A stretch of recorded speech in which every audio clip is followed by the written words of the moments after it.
Il y a plusieurs mois de cela, Bob et Suzy entretenaient une relation charnelle. Ils se sont un peu perdus de vue. Bob repense à Suzy, elle habite à environ 1 heure de là où il réside, et il envisage de lui rendre visite. Il vint me voir et me demanda, Angelo, si je me rends sur place à l'improviste, vais-je voir Suzy ?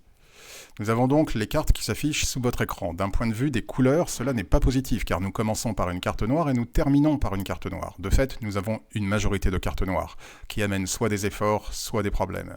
Nous préférons toujours avoir une majorité de cartes rouges, énergie heureuse et positive. Les suites ne sont pas bonnes non plus. Nous avons un premier pic et également un deuxième pic à la fin qui termine l'histoire, et les pics sont des complications. Certes, nous avons une carte rouge au milieu, et une carte à cœur au milieu, mais elle est empoisonnée par la carte noire à pic final.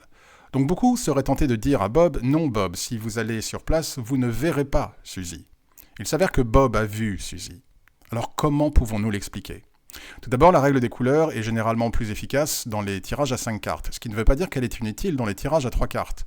Car même si ici nous avons une majorité de cartes noires et pourtant la réponse est positive, puisque Bob a vu Suzy, cela ne veut pas forcément dire que tout s'est passé comme il le voulait. Donc nous avons quand même une tonalité négative du fait de la majorité de cartes noires.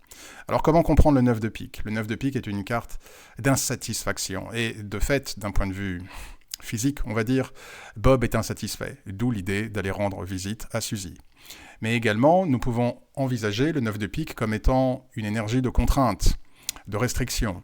Et de fait, Bob m'expliqua que il lui fallait 1 heure pour aller sur place, 1 heure pour rentrer, et qu'il avait un rendez-vous en fin de journée, donc qu'il était un peu contraint. Ceci est le 9 de pique. Nous avons ensuite le 10 de cœur, qui est une carte extrêmement favorable. C'est la carte de la joie, c'est la carte du bonheur, de l'accomplissement. Mais nous avons la carte finale qui est le 8 de pique. Et le 8 de pique est une carte de déception et d'événement, d'énergie qui n'est pas réciproque. Comment combiner les deux ? En réalité, si vous dites que ce tirage montre une réponse négative, c'est comme si vous disiez que le 10 de cœur n'existait pas. Or, le 10 de cœur existe, c'est juste qu'il est altéré par le 8 de pique, mais il n'est pas éliminé entièrement par le 8 de pique. Le 10 de cœur marque effectivement une retrouvaille, mais le 8 de pique amène une déception. Voilà quelle est la réponse. Et ce qui s'est passé est qu'effectivement, Bob a conduit 1 heure pour aller sur place. Il a passé un peu de temps à essayer de chercher Suzy. Il l'a vue, ils se sont parlé. Tout s'est bien passé en termes de contact social. Malheureusement, Suzy était indisponible. Et elle lui a dit « Reviens demain ». D'où la déception de Bob, et d'où le fait que l'énergie n'a pas circulé de manière réciproque et mutuelle, puisque l'envie de Bob n'a pu trouver satisfaction auprès de Suzy, puisqu'elle était indisponible.